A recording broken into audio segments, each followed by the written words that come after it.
Ставлю вопрос таким образом. Представь себе, мы об этом говорили. Но что помешало бы, если бы сегодня, в течение, скажем, сейчас польской президенции, принять в политическом смысле Украину в Европейский Союз? Я понимаю, что есть проблемы с торговлей, с чем-то, но чисто политически, чтобы был украинский комиссар, чтобы были украинские евродепутаты, место в Европарламенте, чтобы Украина заняла место Великой Британии в рамках Европейского Союза, возвращая в Европейский Союз демократию. Потому что без этого две страны, Германия и Франция, в принципе, полностью контролируют Европейский Союз, и начинаются разговоры про превращение Европейского Союза в единое государство.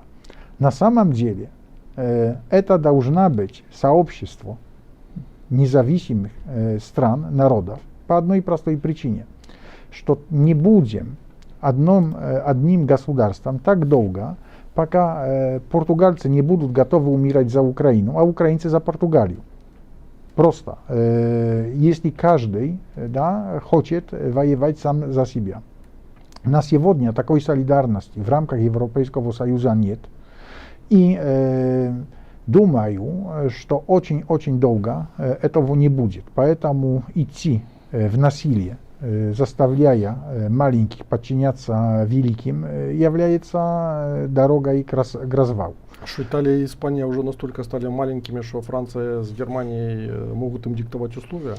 Ну да, получается так, что на самом деле сила Германии и Франции с поддержкой Дании, Голландии, стран, которые выигрывают на этой политике, в принципе в состоянии эксплуатировать такие страны, как Италию и... Юг, короче. Да, посмотри, просто это видно на уровне долга.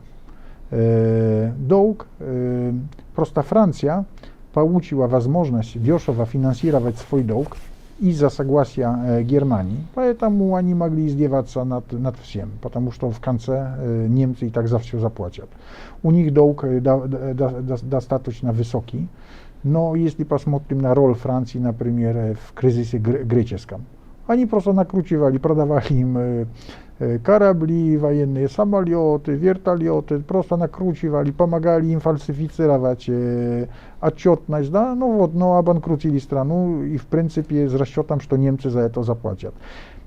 Просто я шучу. В две руки играли. Да, французы мастера, а немцы думали, что Франция это женщина, которую можно купить. И здесь ошиблись, потому что Франция оказалась женщиной, которую нельзя купить, можно ее только снять на какое-то время. Геополитическая формула от Кульпы. Полайкайте эфир. Я думаю, что таких откровений вы мало где встретите.